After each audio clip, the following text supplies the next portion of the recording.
In the distant year 2350, the universe buzzed with life and innovation. Humanity, after centuries of exploring the stars, had joined the Cosmic Confederation, an intergalactic alliance formed by hundreds of alien species striving to maintain peace amidst the chaotic vastness of the cosmos. Yet, despite advanced technologies and diplomatic treaties, one thing remained constant: the desire for celebration and connection. Thus, every 10 years, a planet was chosen to host the Stellar Festival, an event symbolizing the unity among species from different galaxies. This year, Earth had the honor of hosting the festivities, and, coincidentally, the date aligned with Christmas, promising a celebration unlike any other. At the heart of the festival was the Halcyon star, an ancient crystal radiating such powerful energy it could illuminate entire galaxies. More than just a symbol of unity, the star held profound spiritual meaning for many species, being regarded as sacred. Upon its arrival on Earth, it was placed under maximum security in an orbital base, surrounded by energy fields and armed guards. However, 3 days before the festival, the impossible happened. The star was stolen. The cameras captured only a flash of bright light and a peculiar energy signature, characteristic of the Zograts, an alien race notorious for stealing shiny objects and using them as decorations. The incident caused panic throughout the Confederation. Without the Halcyon star, the festival would be cancelled, and fragile diplomatic relations could deteriorate. On Earth, desperation was palpable. Authorities, unable to handle the situation, summoned an emergency team. Among the chosen was Jake Morrison, a former human space pilot known for his sarcasm and unorthodox methods. He accepted the mission only because the Christmas bonus was tempting enough to ease his galactic debts. Alongside him was Zira, an alien from the Flumvarian race, famous for her greenish skin and glowing eyes, paired with a sharp wit that often turned her intergalactic translations into impromptu performances. They were joined by Klug, a rogue Zograt who had abandoned his species out of disdain for their obsession with shiny things.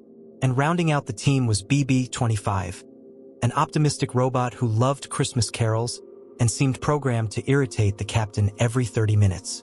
Aboard the Aurora Borealis, the ship assigned to the mission, the atmosphere was tense. Jake made no effort to hide his disdain for the job. Zira laughed at everything as if it were a joke, and Klug, aware he was the only Zograt on the team, desperately tried to prove he was on the right side. BB-25, on the other hand, seemed blissfully oblivious to the tension, decorating the cockpit with improvised Christmas lights while humming an electronic version of Jingle Bells. "If he sings one more time, I'm ejecting the robot into space," Jake grumbled as Zira burst out laughing. "Given the crew, I'm surprised you haven't done that to us yet." The mission seemed simple on paper: chase the thieves, retrieve the star, and return in time for the festival. But the universe had other plans. The team would face space pirates, ice storms, absurd negotiations, and even an interstellar karaoke duel, all while trying not to kill each other. Jake knew leading this mission was the last thing he wanted to do before Christmas, but deep down, something about the glow of the Halcyon star touched him in a way he didn't want to admit. As the ship sped into hyperspace, one thing was certain: this would be a Christmas to remember, for better or for chaos. The Aurora Borealis sliced through the emptiness of space, its thrusters humming faintly, a sound Jake Morrison found almost comforting, at least compared to the constant noise of BB-25 adjusting the Christmas lights on the cockpit panels. "You know what this place needs?" the robot said enthusiastically. "A gravitational Christmas tree right in the center of the ship." Jake slowly turned, his expression exasperated. "You know what this place needs?" Silence. Before BB could retort, Zira walked into the cockpit with a mocking grin. "Silence on a ship with you? That's asking too much, Captain." As the ship advanced through hyperspace, the crew reviewed their plan. The data indicated that the Zograts had passed through an asteroid belt known as the Viridia Field, a region full of natural dangers and rumored pirate activity. "Great," Jake muttered, examining the holographic map. "A perfect spot to get ambushed or turned into space dust." Meanwhile, Zira made adjustments to her intergalactic translator. "If we get caught, at least I can negotiate our release. Or sell you as a hostage." depending on my mood. Upon entering the asteroid field, the environment turned into a deadly dance of floating rocks, drawn by unstable gravitational forces. Jake took manual control, demonstrating a skill that, for a moment, made Zira quietly admit, okay, he's not entirely useless. However, the tension rose when the sensors detected an anomalous energy signal. Space pirates, Klug said, analyzing the data. They love ambushing ships here. Jake shot him a disbelieving look. And you're telling us this now? Soon enough, a small fleet of pirate ships appeared, blocking their path. The voice of their leader echoed through the speakers. Surrender all valuables, or we'll destroy your ship. Jake tried to negotiate, but the pirates demanded something the crew didn't have. Shiny crystals or valuable relics. Zira, with a mischievous smile, suggested, we could offer them the Flumvarian space cookies I brought. Jake stared at her in disbelief. Cook? What? But to everyone's surprise, the pirates accepted the cookies as payment. I told you plutonium yeast is irresistible, Zira explained as the pirate fleet allowed them to pass. Despite the relief, the team realized their situation was more complicated than they had imagined. Jake, still annoyed by the confrontation, tried to scold Zira for improvising, but she shot back, do you have a better plan? Because so far, your strategy is surviving on sarcasm. Klug, meanwhile, began to reveal important information about the Zograts. He explained that his species was obsessed with shiny objects because, to them, luminous items symbolize status and wealth. If they stole the Halion star, it's likely they're trying to turn it into the greatest symbol of ostentation in the galaxy, he said, visibly uncomfortable. As they argued, BB-25 enthusiastically announced, I've detected an energy signal matching the Halion star. It's coming from a nearby planet called Galactic Prime.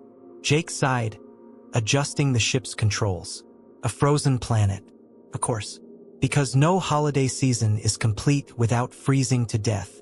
Despite the complaints, everyone knew they had to follow the lead, even if it meant braving extreme conditions. Arriving at Galactic Prime presented a new challenge. The ice storms made landing nearly impossible. With skill and a good dose of luck, Jake managed to land on a snow-covered plain. Zira, stepping off the ship, immediately quipped, welcome to our holiday destination. Did anyone bring hot chocolate? Klug adjusted his thermal suit, while BB-25 exclaimed, perfect. I've always wanted to build a snow robot.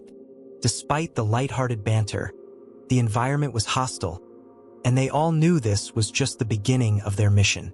The final destination was close, but the path would be anything but easy.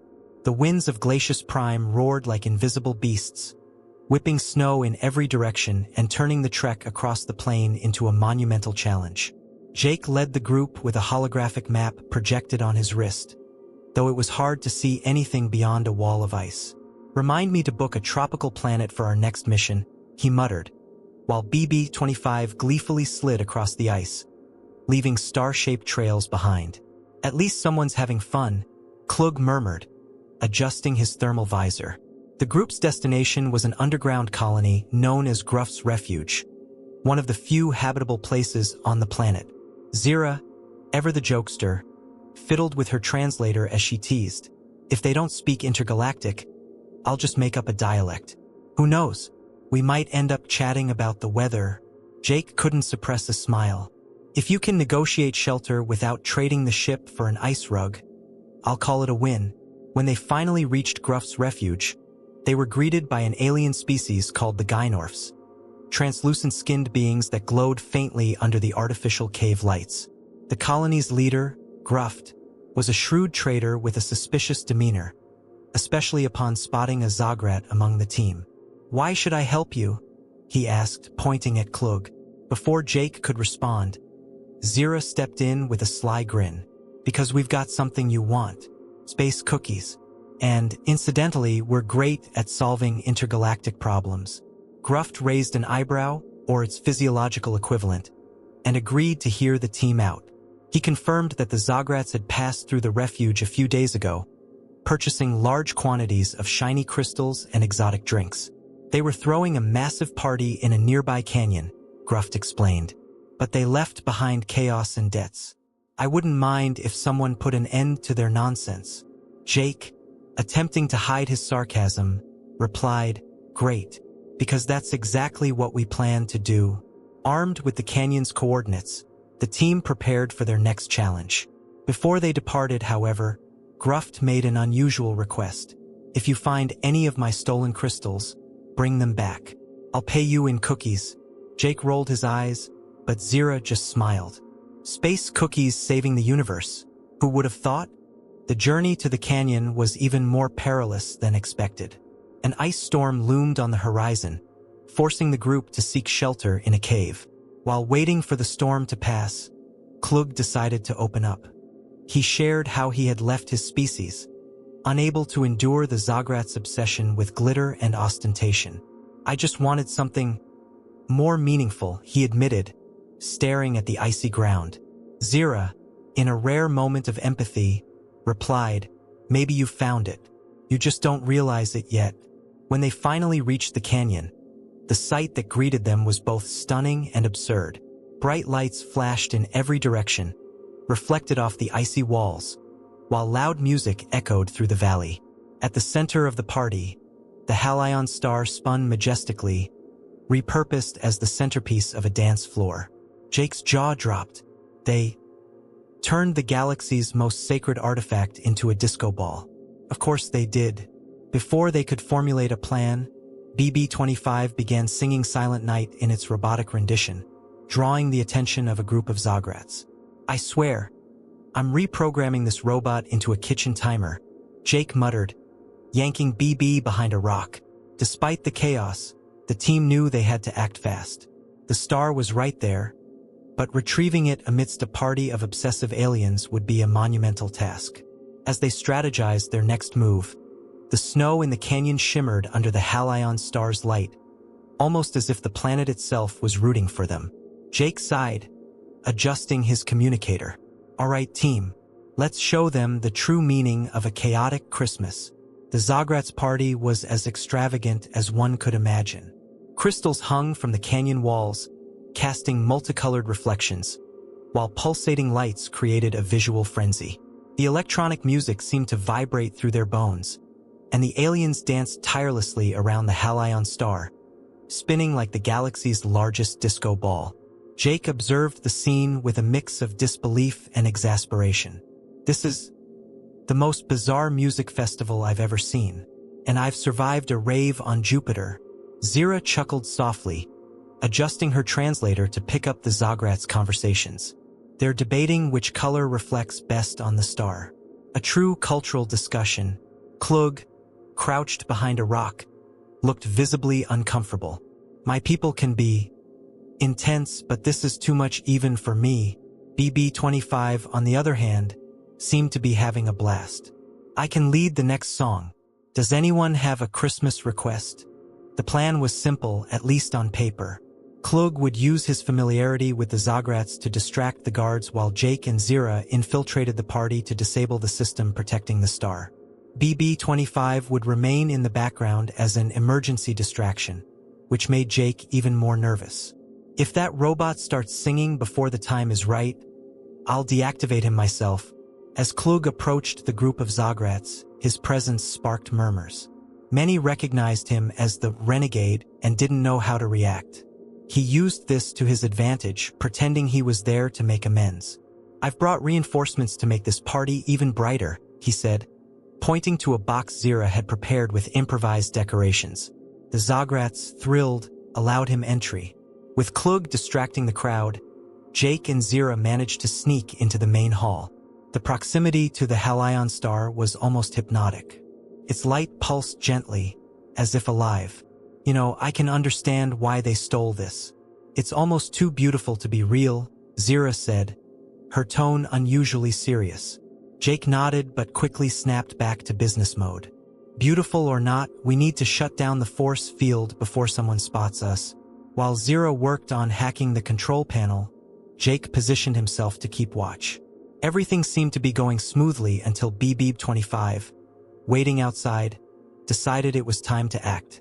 The robot began projecting a Christmas hologram into the sky above the canyon, complete with floating reindeer and a giant Christmas tree made of light. The Zagrats, mesmerized, stopped dancing to watch the spectacle. I told him to wait. Jake hissed angrily into his communicator. The distraction, however, worked.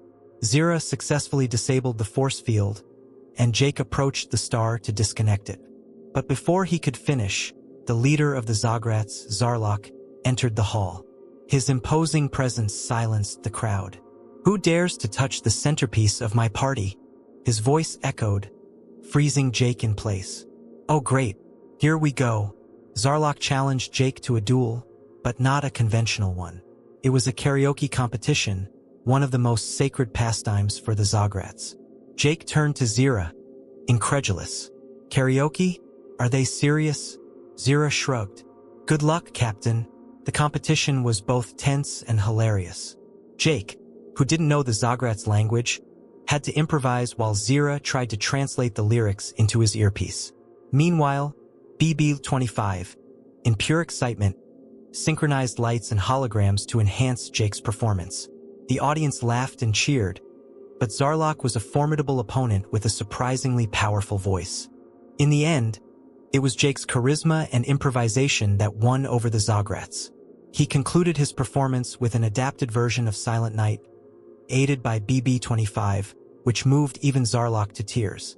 "You are a worthy adversary," the leader said, reluctantly handing over the Halion star. "But remember, external shine is only powerful when it reflects inner light." With the star recovered, the team hurriedly departed, leaving the Zagrats to continue their party. Zira, carefully cradling the star, remarked, "Well, that was the craziest party of my life, and I've been a translator for Venusian diplomats." Jake laughed, relieved. "If we never do this again, I'll call it a perfect Christmas." With the Halion star safely aboard the Aurora Borealis, the crew could finally breathe a little. Jake, still buzzing with adrenaline from the karaoke duel, slumped into the pilot's chair, rubbing his face with his hands. "Someone remind me to decline the next insane mission I'm offered. Clearly, I don't know how to say no." Zira, sitting next to him, laughed as she examined the star.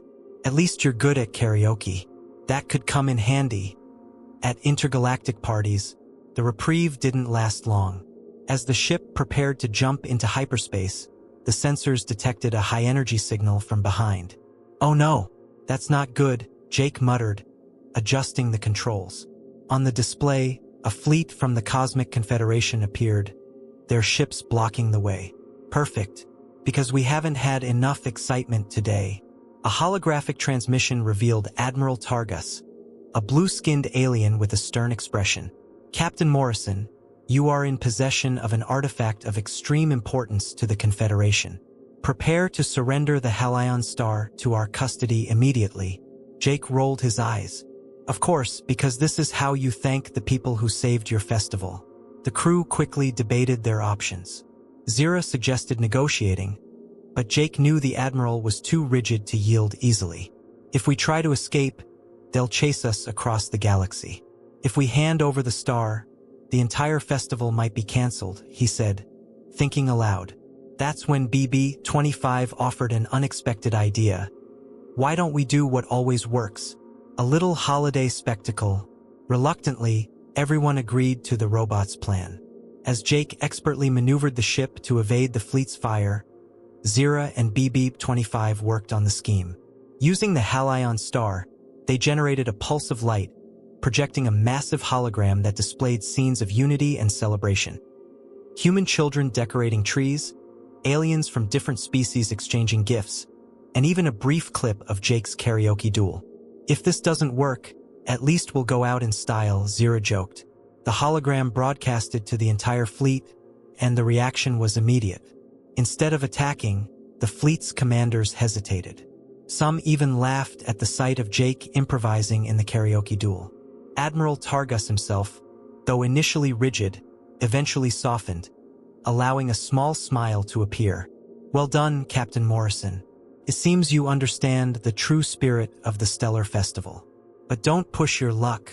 With a truce established, the fleet withdrew, allowing the aurora borealis to continue its journey to Earth. Jake sighed in relief.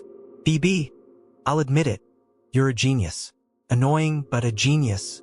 The robot responded with a cheerful Christmas tune, earning laughter from everyone. As they approached Earth's atmosphere, one final obstacle appeared. The ship's entry was blocked by a security energy field activated by the Confederation, which hadn't been disabled due to the ongoing crisis. "This will overload the ship systems," Zira warned. Jake thought for a moment and made a bold decision. "We'll use the Halion star to deactivate the field. Let's hope it's as durable as they say." With Klug's help, the team connected the star to the ship's systems, releasing a burst of energy that temporarily opened a breach in the field. The ship passed through at high speed, but not without consequence. Smoke billowed from the panels, and the engines failed, forcing Jake to perform an emergency landing in a snowy field. "Someone remind me never to do that again," he muttered as the ship finally came to a stop. Despite the damage, the Halion star remained intact, and the team managed to deliver it to the festival organizers. The star's glow lit up the night sky, bringing a moment of relief and celebration to everyone. For the crew, however, the mission's impact went beyond the festival. Klug finally felt like he had done something meaningful, while Zira realized her irreverence could actually be useful. Jake, still sarcastic, couldn't help but smile as he watched the crew celebrating. "I guess even I can admit, that was a decent Christmas." Earth had never shone so brightly. The Halion star was placed in a central structure atop a monument specially built for the stellar festival. Its brilliance was so intense it could be seen from space, illuminating the night like a beacon of intergalactic unity. Delegations from hundreds of planets filled the event, bringing their own cultural traditions to the celebration. Music, dances, and alien flavors blended into a festival that seemed to transcend the boundaries of the universe. Jake watched everything from a distance, leaning against a tree decorated with ornaments from various planets. Zira approached him with 2 cups of Galactic eggnog, a drink she described as a cultural explosion. "Not joining the party, Captain Grinch?" she teased. Jake gave a faint smile. "I'm fine right here. It's nice to see we managed not to blow anything up. At least so far." Meanwhile, Klug was the center of attention. Many attendees were curious about the Zagrat who had helped save the festival, and he finally felt that his decision to leave his species had been worth it. "Maybe I still have a long way to redemption," he told an alien diplomat, "but today feels like a good start." As expected, BB-25 was on the main stage, leading the intergalactic choir with a remixed version of Christmas songs. His holographic projections moved the audience, showcasing images from the mission that had gone viral across the galaxy. However, as the team celebrated, Admiral Targus and a group of Confederation representatives approached Jake. "Captain Morrison," the Admiral began, "while I am impressed by your creativity, you violated at least a dozen protocols during this mission. We will require formal explanations." Jake sighed, but before he could respond, Zira stepped in. "With all due respect, Admiral, perhaps you should watch our robot's performance first. I'm sure you'll love the karaoke part." The Admiral reluctantly joined the crowd. BB-25's performance was so moving that even the stern commander couldn't suppress a smile. At the end, he approached Jake again, but this time extended his hand. "I suppose we can consider this a success." Despite everything, Jake shook his hand, surprised. Maybe the Christmas spirit works even among the stars. As the night progressed, something unexpected happened. A Zagrat ship landed near the festival, capturing everyone's attention. Zarlok, the leader who had challenged Jake in the karaoke duel, stepped out carrying a small, shimmering object. He handed the item to Klug, saying, "A symbol of truce. Perhaps it's time we reevaluate what truly matters." The gift was a replica of the Halion star, made of shining crystals. Klug was moved and promised to use the gift as a reminder that change was possible. When the celebration reached its climax, BB-25 projected a holographic message into the sky that encapsulated everything they had learned. The universe's true brilliance doesn't come from the stars, but from the connections we form between us. The message echoed across the galaxy as the Halion star shone brilliantly, as if celebrating the union of so many different species. Jake, watching the hologram, shook his head and smiled. Who would have thought an annoying robot and a galactic disco ball would save Christmas? Zira raised her eggnog cup. And who would have thought you'd still be here, enjoying the view? Jake clinked his cup with hers and replied, yeah. Maybe even I've learned something. As the last glimmer of the Halion star faded into the night sky, marking the official end of the stellar festival, a respectful silence settled over the crowd. Species from across the universe said their goodbyes, carrying with them stories, memories, and a newfound understanding of unity. For humanity, hosting the event was a milestone, but for the crew of the Aurora Borealis, it had been something far greater, a journey of self-discovery. Jake, who had always been cynical about ceremonies and traditions, now viewed the mission through a different lens. He watched his team as they loaded supplies back onto the ship, laughing and joking as if they hadn't faced mortal danger just days ago. They're a mess, he thought, but maybe that's exactly what I needed. When Zira asked if he was ready for the next mission, he simply replied, let's see if I can survive another party with you all first. Zira, for her part, found something special during the journey.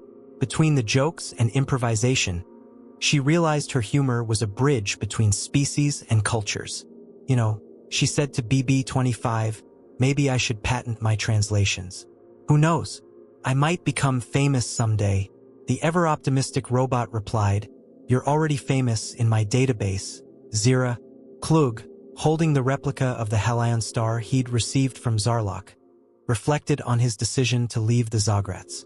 For the first time, he felt his choice had been worth it.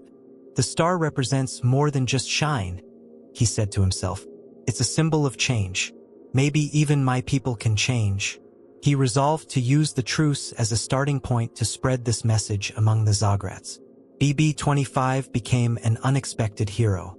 His Christmas songs and holographic projections were adopted by various cultures as part of their stellar festival traditions. When asked about his next project, he simply replied, spreading joy across the universe. After all, Christmas never really ends. As the Aurora Borealis departed Earth and returned to the vastness of space, the crew glanced back at the glow of the Halion star, still visible even from light years away. Each of them knew that despite their differences, they had become more than just mission teammates. They were an unlikely family, bonded by absurd circumstances and the Christmas spirit. The ship headed toward hyperspace, and BB-25 activated its sound system, playing a new song it had composed, blending Christmas melodies with intergalactic rhythms. Jake grumbled but didn't stop it. Zira smiled. Klug closed his eyes, soaking in the peace of the moment. The universe might never be perfect, but that night, it felt a little more united. And so, as BB-25 projected one final message to the cosmos, sometimes, the spirit of Christmas is found where we least expect it, even in the glow of a galactic disco ball.